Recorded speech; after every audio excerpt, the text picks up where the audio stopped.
Rooty Hill High School is a large, comprehensive secondary school in Western Sydney, and our work here is informed by a moral contract we have with parents and our students to help each student do his or her best, to prepare them to live in their present, but so they're constantly planning for their own futures.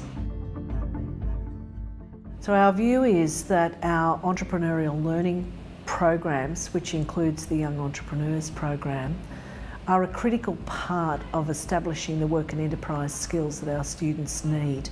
From our point of view, the critical capabilities are key to students being able to plan for a more successful future.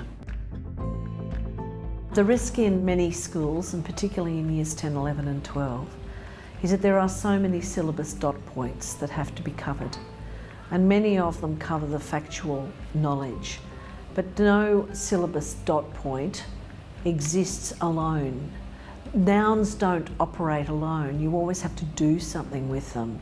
You may have to write an essay. You may have to solve a problem. You may have to engage in a discussion. You may have to prepare a project report. And as soon as you start to use the verbs, that language, you are in the space of the capabilities.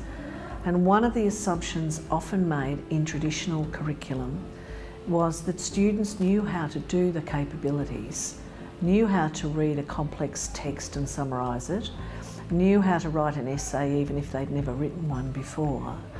And when you focus entirely on the content and make the assumption that students just kind of know how to do that, like they might just know how to use a computer for academic purposes when they've only ever used it for Facebook, those assumptions actually are a trap for teachers.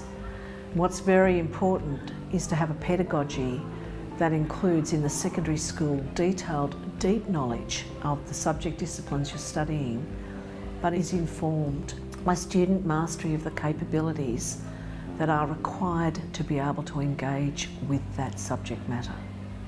That's why, in our opinion, the capabilities have to be front and centre.